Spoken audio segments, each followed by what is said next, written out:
Sun's going down, screen door creaks, cold drink, sweat and kick up your feet. Ain't no script, just real talk flowing. Out here where the truth gets going. It's Front Porch with David, where we say what we're thinking. No, we ain't gonna fake it. From ball games to life, yeah, we cover it all.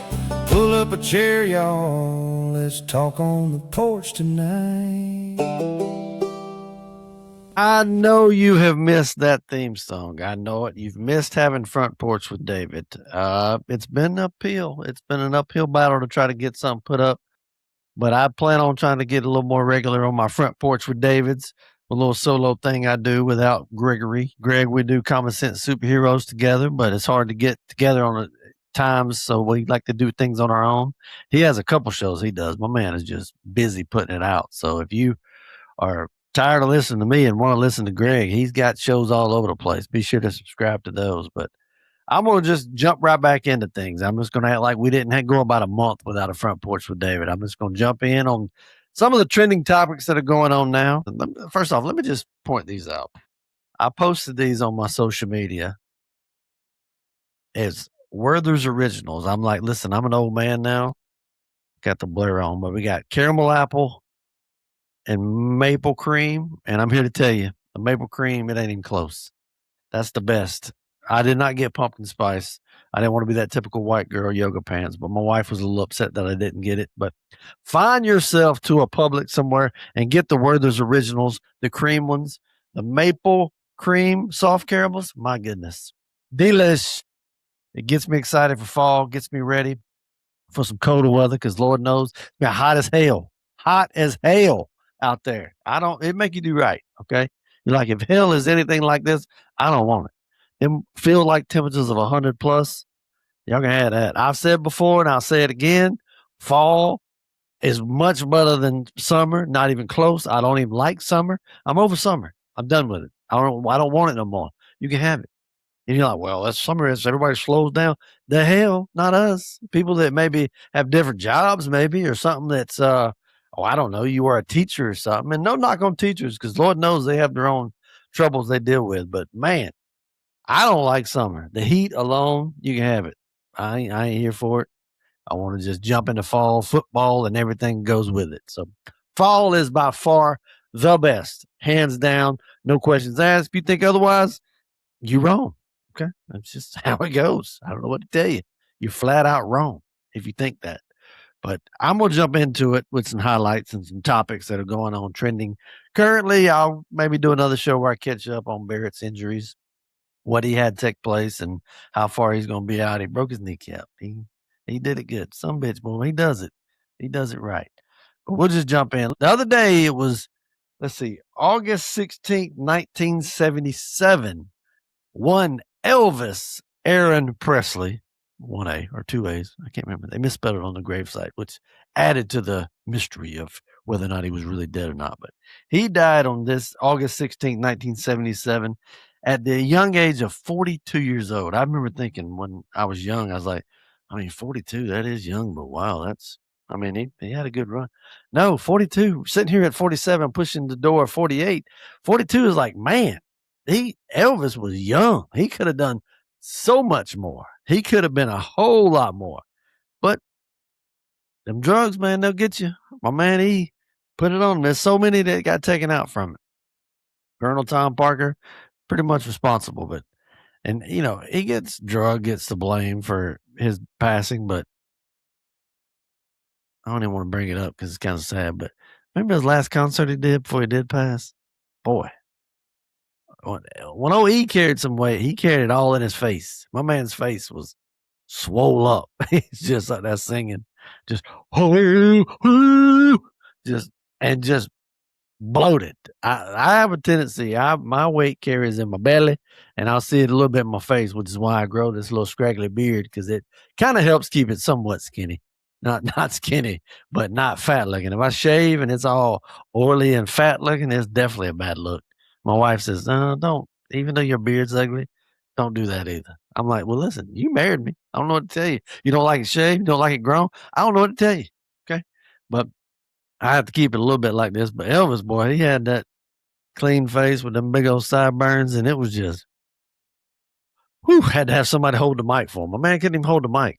He was sitting there singing and playing the piano, and just, I was surprised he made it an hour after that. Okay, I mean, you would thought he was going. You're like, well, he died. You're like, well, I get it, because look at him. Apparently down on the toilet too. That's a rough go. But for the longest time, we always said like, oh, Elvis he's alive. He faked his death to stop having to perform for old Colonel Parker. Okay, it was kind of cool up to 87. You're like, that was only 10 years ago. He could still be around. Even 97, you're like, well, I mean, I feel like we'd have heard something by now. But up until recently, they were still talking about, well, Elvis is on an island somewhere. Get out of here. Okay, Elvis, if he was alive today, he'd be 91. And like I said, the aforementioned show that he did last show, he ain't making 91. Okay, them peanut butter and fried peanut butter and banana sandwiches, that doesn't scream I'm gonna make 91. Allegedly ate a pound of bacon a day, which maybe he was a little carnivore or a little Atkins diet before it was cool, but it's the other stuff that he ate with it. That's just the starter. The starting point was that pound of bacon. And who wouldn't want to wake up? If you had a chef and you wake up, you're like, I just want a pound of bacon every morning. That'd be great. I would love that. Now, bacon, I don't know about your house, but our house is not, I don't know what it is. I put the fan on over the microwave. I've tried to clean it. I've tried to do everything. That little vent fan, it don't work as well as you want. I just got a purifier, but I only got one. By the way, proud of purifiers. Y'all are proud of purifiers. Okay, especially Ninja.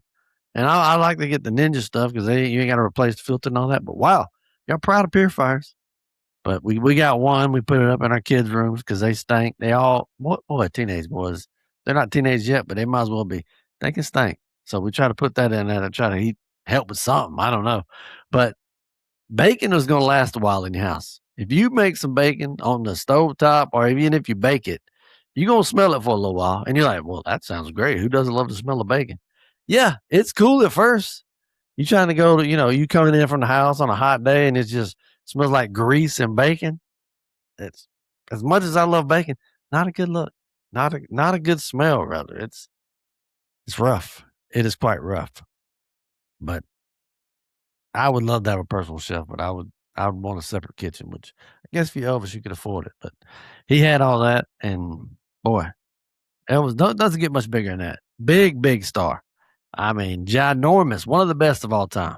Elvis, just entertainers. And you're like, well, he just ripped off black man. Perhaps. I mean, yeah, but I mean, he showed love to a lot of black folks, and he was an idol to a lot of them. And he actually highlighted that music. So instead of saying he stole it, how about he highlighted it to make us want to listen to all of it? I mean, heck, I love all that music. It was, James Brown came up shortly after that or around the same time, but all that stuff was good. So he highlighted it more than me. You can call it cultural appropriation. I don't know, but he didn't steal it. He just used it and made it even more popular. So I love it. Whatever he can do to bring people together. Elvis is bringing people together. That's what I'm trying to say. But he would have been 91. So can we please stop? Finally, you don't hear it as much anymore. Like he's not living on an island, because we always heard, and this is another story in the news. He's living on an island with Tupac. I'm like, what? Some folks, and you're like, ha, ha, ha. But then some folks will be serious about it. Like, no, I'm telling you, him and John Lennon and JFK Jr. I'm like, okay, can we ease up? I mean, this is dumb. And today's society, much like Bigfoot with all the cameras, somebody's catching pictures. And you'd always find that one picture that looked kind of like Elvis. I'm like, there's a gazillion lookalikes. Of course they're going to look like him, but it's not Elvis. It's not Tupac. Tupac sadly died. And that story's in the news because September 13th, 1996, Tupac died in Las Vegas after being shot on September 7th. And it wasn't until last year, I think I got caught up watching some of those documentaries, that in my mind, I just always assumed, and I was alive during that time, and I remember watching it and listening to it, I just assumed Tupac got shot and died like that night. Like, it was like, yeah, he died. Man. It's horrible. Sad situation. But no, my man lived like 6 days after he died, after he got shot. So you're like, man, you think you would have been able to pull from 6 days? That's a controversy that I might want to look into, because if he made it 6 days, I mean, I'm just saying, with the amount of money he had, you'd think he could pull out from that. He was tough, tough. And he got shot pretty bad now. He got jacked up really good. He got shot, I don't know, it was like six times, but the story is in the news. Before I go to that, he was only 25 years old. 25. And that's another one of those looking back, you're like, man, Tupac, you don't think he's 25. And you look back, you're like, why did we listen to this man like he was like the next Messiah? He had so many people listening to him because not the best of dudes, not a great guy, you know. And I remember thinking a time when I was like, well, for a little bit, I was like, well, Puffy is a nice guy. Like he was always looking for peace and love. Boy, did that backfire. Boy, it turns out not good either. apparently a horrible POS as well. But Tupac, not the greatest of guys. You might have some cool lyrics and all that, but history hasn't been kind to him. You look back at some of the allegations and charges as he had. Not the best of people, not the best, but he's only 25. You're like, well, listen, 25 in his situation, maybe had he been alive today, he'd be 55. Maybe he would think differently and maybe he'd have a different mindset on things. I wonder, because when you're 25 and ripped, that thug life across your chest or your torso, that's pretty cool. At 55, not so cool. Not a good look. I wouldn't think 55 with a thug life tattoo, not as cool as you'd think it was. But does the name Keefe D mean anything to you? It should, especially now because Keefe D is on trial for the involvement in Tupac's murder, which we're looking at how many years later? That was what, 1996? So now we're looking at nearly 30 years later. We're finally getting somebody to go into trial for it. And he's not even on trial for being the trigger man necessarily. He's just being involved with it. So somebody still knows. And I don't understand this whole snitch culture or not snitch culture that you don't tell. And I'm like, what? I'm sorry, but if somebody shoots my friend, Suge Knight, if I'm in the car and somebody shoots my friend, guess what? I'm telling who I saw, what I saw. And I understand, like, okay, well, we're not going to snitch because we're going to go get revenge on ourselves. We're going to go take revenge out for our brother for ourselves. That didn't happen. Suge didn't do that. So that tells me I think Suge's involved. Because why wouldn't you tell if that's not the case? If you were like, I'm not going to snitch because I'm going to get him back, that's one thing. But he didn't even do that. He just kind of went like, yeah, I saw who did it. I know who did it, but I ain't one to tell. And Tupac, when he was taking his last breaths before he went into like a coma of sorts, the cops were asking him like, hey, who did this or whatever? And he just said, F you. And first, dumb Tupac, because we could have saw who did it. You could have said who did it, and we could have probably solved this situation. And also at the same time, it's pretty badass. That's pretty cool. I mean, if you're going to be gangster, bro, be gangster. Okay? If you're going to be gangster to your dying breath and say, nah, F you pig. I mean, that, I got to give him props. Like I said, not the best of guys. I'm not big on sexual assault of women. That's not not a good look. Not a good look. But that's pretty cool if you can do that on your dying breath. So I give him props in that regard. But Keefe D is on trial right now. Matter of fact, to see if he is involved. And there's more people involved, obviously. And Suge Knight knows about it. Suge Knight knows who did it. I have zero doubts in my mind. And I'm not even surprised, would not be surprised if it comes out that Suge Knight is involved because there's too much weird stuff and weird things going around. And Tupac was Tupac. Tupac was big. Boy, was he big. But you know when he got bigger? Yeah, after he died. He made a lot more money after he passed away. And he was sitting there just collecting checks. Old Mr. Death Row Chain himself, Suge Knight. I ain't gonna say too much about Suge because he does have a reach. I think he's still in jail, but still, don't come after me, Suge. All right, please don't. I don't need that kind of look.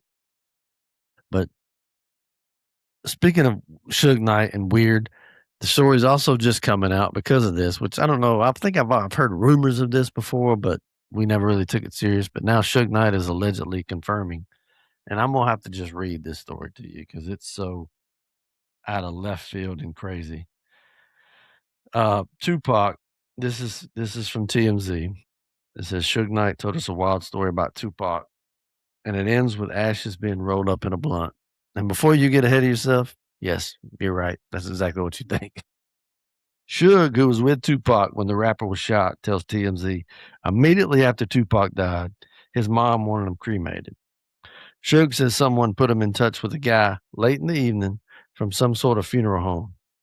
Why you got to do it in the middle of the night? Now, that's another thing that drives me fishy. Like, right away, you want to get him cremated. You're like, okay, well, all right, I get it, but can we just get it a minute? Especially, I mean, black folks, say what you will, black folks can last a while. I mean, hell, they rolled around Michael Jackson for about 3 weeks. If it's a white dude, white people, we be stinking. We stink pretty quick. Black folks, it's like y'all can last for a while after you pass away. So you didn't have to be in a hurry. You didn't have to go there. But he says he asked the guy to cremate Tupac, but the man said he was busy for the next few days.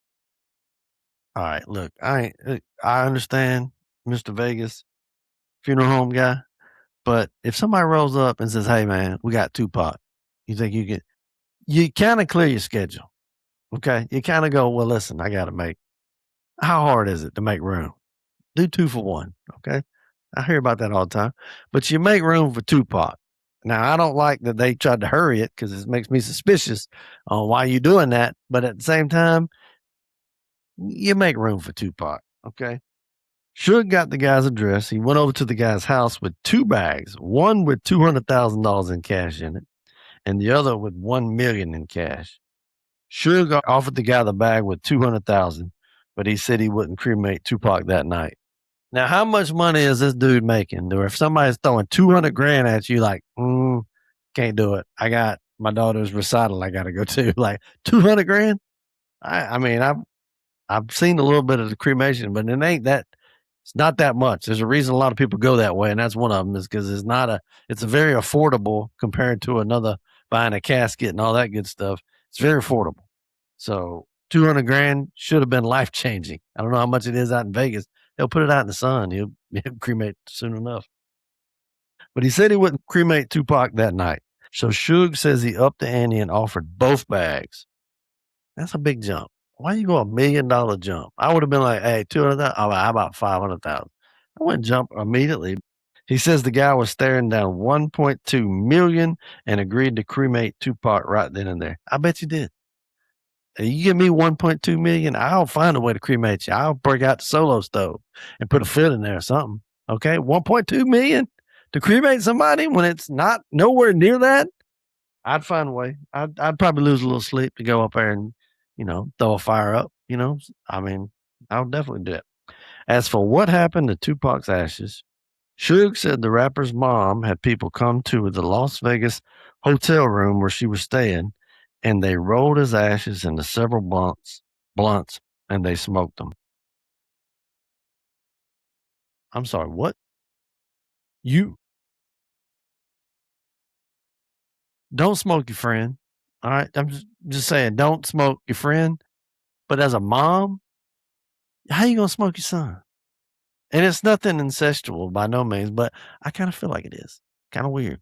And I'd feel gay if I smoked my friend. Is that weird? I'm just telling you how I feel.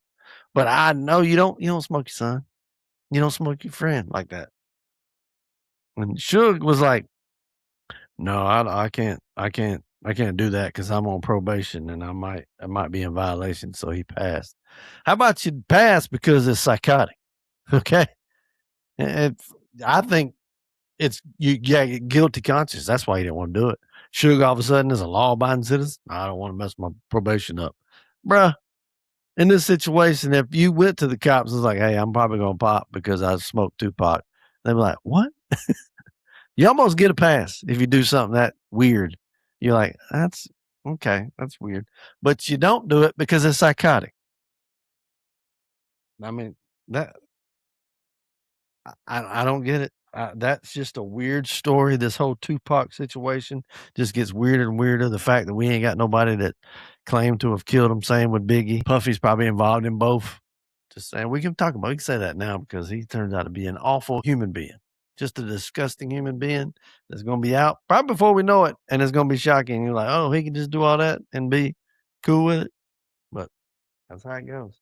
So in the news, the Tupac killing and the death of Elvis in the news some 30, almost 50 years later in the case of Elvis, and it's still making headlines. That tells you the amount of stardom that these two folks had. Pretty unreal. But what's for dinner tonight on y'all's? I think I talked about this. I made a post a while back, and when the weekends, we got I say young kids, we got a 12, 11, and 9-year-old, so we don't really get out much to go out to eat, but my wife and I on Saturday or Sunday, it's our Costco date or Sam's Club date, which I prefer Costco a lot, but Sam's Club makes it so easy with the scan and go. It gets me. And it's a little further to go down to Costco, but the scan and go, I'm glad that Costco pays their people right, and it does go quicker than you want it to, but it's always freaking packed. And if I got a lot of the same stuff, some things I like better at Costco, some things I like better at Sam's Club, but the scan and go just wins out a lot. It does. And I don't have to go to Buford. I can go to Oakwood. It wins, but that's not the point of the story. The point of the story is that we usually have a date. Our day dates, we go out to eat right before we go to Sam's Club or Costco. We'll go to lunch. We'll make the kids peanut butter and jelly or something crappy, and we'll go have something good. It depends. It can be something simple. Usually it's it could be a Burger King run. It could be a Whistle Q in downtown Flagler Branch. It could be a chicken salad chick, which is one of my personal faves that I like to go to. But we eat lunch and we'll go get stuffed, and then we'll go to Sam's Club. But it's almost a detriment because once we have got food in our belly, you don't want to go somewhere like that, especially a bulk warehouse place, because you go there and you go hungry. You'll come home. Who knows what you'll come home with?